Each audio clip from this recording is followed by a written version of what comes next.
आज मैं एक्सप्लेन करने वाला हूँ हाल ही में रिलीज़ हुई एक मूवी का नाम है द हुड आउल। वीडियो की स्टार्टिंग में हम एक कपल को देखते हैं जो कि कहीं जा रहे होते हैं। वो काफ़ी परेशान थे क्योंकि उसकी वाइफ प्रेग्नेंट थी। उन लोगों को आगे रास्ता बंद मिलता है। वो लोग हुड से होकर निकलने लगते हैं, तभी कोई आदमी उनका पीछा करने लग जाता है और हस्बैंड वाइफ को आगे भेजकर उस आदमी को रोकने के लिए चला जाता है। आदमी उसे जान से मार देता है। वाइफ वहीं पेड़ के पीछे छुप जाती है और वो आदमी उसे ढूंढने लगता है और सीन यहीं पे शिफ्ट हो जाता है। और हम आगे देखते हैं कि स्कॉट और उसकी अप्रैल जो कि वीकेंड के लिए कहीं पर जा रहे होते हैं और उनके साथ में थे ड्रू और उनका फ्रेंड सूजी, अप्रैल की सिस्टर। और ये दोनों भी एक कपल हैं। वो लोग हुड पर पहुंचते हैं और इस ज़मीन को स्कॉट खरीद लेता है। एक घर यहाँ पर पहले से ही बना हुआ होता है, वो भी उसको साथ में ही मिल गया। इस घर के प्रीवियस ओनर की गिवन फैमिली थी, जिसके बारे में हमें आगे पता चलेगा। ये घर सबको बहुत पसंद आता है और सब लोग आसपास घूमकर सारी जगह को देखने लग जाते हैं। और ट्रू हुड कुछ आगे दूर तक जाके घूमने लगता है, तभी उसे कुछ आवाज़ें आने लगती है और वो चेक करने लगता है, लेकिन स्कूजी उसे वापस घर पर ले आती है। सब लोग घर को देखने लगते हैं और गिवन फैमिली की एक फ़ोटो मिलती है जिसमें पेरेंट्स और 2 बच्चे यानी कि बेटा और एक बेटी थे। वो बाकी सभी घर को एक्सप्लोर करते हैं और बहुत सा काम होता है, यानी यहाँ पर काफ़ी प्रॉब्लम्स थी जिसको वो लोग नोट्स करते रहते हैं। अब वो लोग एक रूम पर पहुँचते हैं कि बच्चों का रूम है, तभी अप्रैल को कुछ अजीब सा महसूस होता है और रूम पर जाने पर उन्हें एक पेंडल मिलता है जो कि वो अपने पास रख लेती है। वो लोग घर के बाहर से उन पर कोई नज़र कर रहा है ऐसा वो उनको महसूस होता है। स्कॉट और ट्रू घर से बाहर निकलते हैं आग जलाने के लिए और सूजी अप्रैल के साथ घर पर रुककर बातें करने लग जाती है। वो दोनों ये बात करती हैं कि सूजी ने अप्रैल से मिलना ही बंद कर दिया और वो एक टाइम के लिए अकेली हो जाती है, पर सूजी उसे कहती है फ़िलहाल हम साथ में हैं। बाहर स्कॉट और ट्रू बात करते हैं, जहाँ पर स्कॉट बताता है कि अप्रैल लास्ट जनवरी मिस कैरेज हो गया था और वो अपने फुल टर्म में थी, जिससे उसे बहुत ही ज़्यादा हर्ट हुआ और वो दुख में डूबती जा रही थी। इसलिए उसे उस दुख से बाहर निकालने के लिए स्कॉट ने ये जगह ले ली और ये घर खरीदा ताकि वो लोग उस चीज़ से बाहर निकल सकें।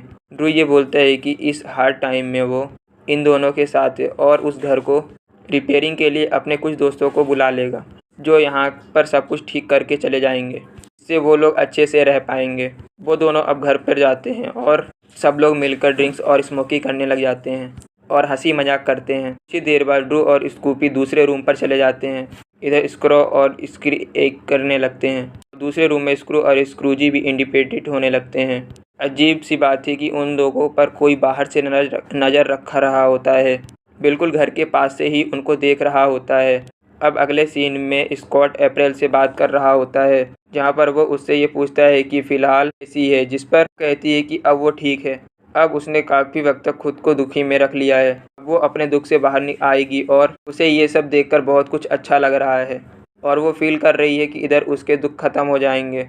इस लाइन को ध्यान रखना क्योंकि एंड में इस पर काफ़ी सिग्निफिकेंस है। अब रात को सब लोग सो रहे होते हैं कि तभी रूम के अंदर कोई आता है और अप्रैल ने जो पेंडेंट उठाया था वो उसे लेकर चला जाता है और तभी हम एक फ्लैग बेस देखते हैं जिसमें प्रिंसेस के डेड बॉडी दिखने को मिलती है। ये पेंडेंट उनका था जिसे कोई ले लेता है और अब अगले सुबह अप्रैल को एक बुरा सपना आता है जहाँ पर वो अपने प्रेगनेंसी के टाइम पर अपने बच्चे को पेट खुद से फाड़ कर निकाल देती है और फिर डरकर उसकी नींद खुल जाती है। तभी उनके घर पर बंक्स और हैंक्स आते हैं जो कि इस घर की रिपेयरिंग करने के लिए आए हुए होते हैं। स्कॉट उनसे घर के बारे में डिस्कशन करने लगता है कि कहाँ पर क्या काम होना है। क्रोडू हैंक और बक के साथ घर के बाहर आ जाता है।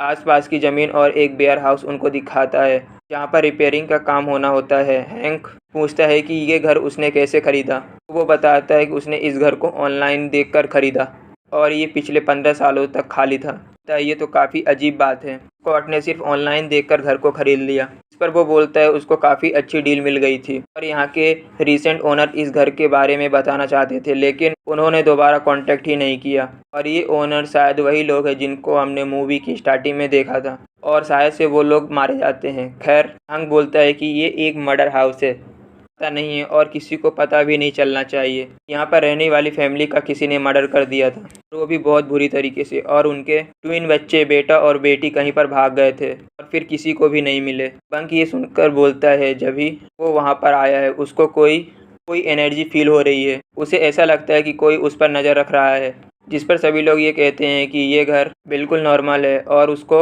वहम हुआ होगा। और दूसरी तरफ स्कूपी और अप्रैल घर पर स्मोक करके थोड़ी बहुत मस्ती कर रहे होते हैं और कुछ देर के बाद उन्हें वहाँ से कपड़े मिलते हैं जिसे वो लोग पहनकर डांस करने लग जाते हैं। और कुछ ही देर के बाद अप्रैल को अपने बच्चे की याद आ जाती है और वो इमोशनल होकर सूजी को बताती है जो उसने फेस किया था।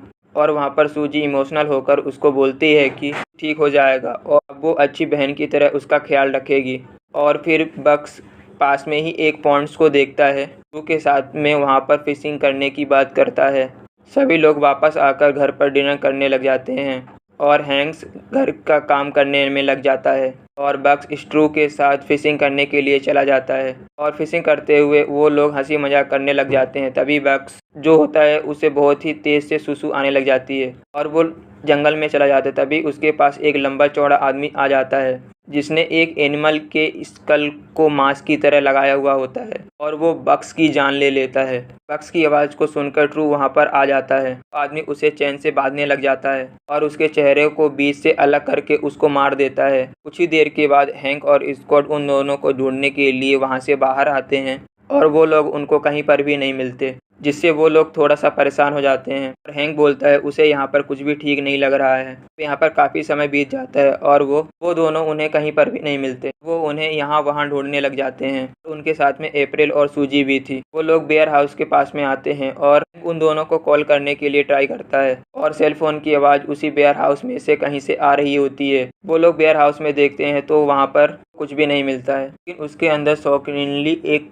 कंपार्टमेंट और होता है। वहाँ पर वो कंपार्टमेंट खोलने पर उन्हें स्कू और ड्रब्स की डेड बॉडी मिल जाती है और ये जगह किसी के रहने की जगह लग रही होती है। लग रहा था कि कई सालों तक कोई इस कंपार्टमेंट में रह रहा होता है, क्योंकि घर पर आने वाले लोगों को मार रहा होता है। ड्रू और बक्स को मारा है वही इन सबको छुपकर देख रहा होता है। अब यहाँ पर आप ये सोचोगे कि किलर आखिर है कौन। किलर कोई और नहीं बल्कि हंस फैमिली का ही बेटा है। जी हाँ, और इसी ने ही अपने पेरेंट्स को भी मार दिया है। स्कॉट अब अप्रैल और स्कूजी को अंदर जाने को कहता है और उस किलर को रोकने की कोशिश करता है। इधर घर पर अप्रैल और स्कूजी छुप जाते हैं। तभी वहाँ पर एक लेडी आती है जो कि किसी जानवर की तरह लग रही होती है और वो बॉल पर अटैक कर देती है। दोस्तों, ये बेटी कोई और नहीं, इनकी कैमरन फैमिली की ही होती है। ये दोनों ट्विन भाई बहन ही होते हैं जो कि ये सब कर रहे होते हैं। ये इसलिए कर रहे थे क्योंकि इन दोनों के बीच में कोई गलत रिलेशन बन गए थे। इसका विरोध इनके पेरेंट्स ने किया और इन्होंने अपने पेरेंट्स को मार दिया। तभी से ये लोग यहाँ पर छुपकर रह रहे होते हैं और यहाँ पर आने वाले लोगों को जान से मारकर खा लेते थे। यानी कि ये दोनों भी एक एनिमल्स थे।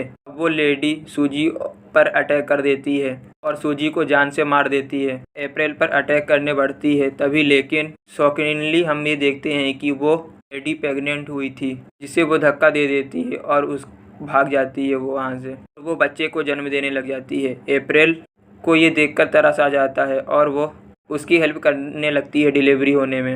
अभी वो किलर जो कि इस प्रेग्नेंट लेडी का भाई होता है, वो स्कॉट को जान से मार देता है और घर की ओर चल देता है। इधर वो लेडी एक बच्चे को जन्म देती है।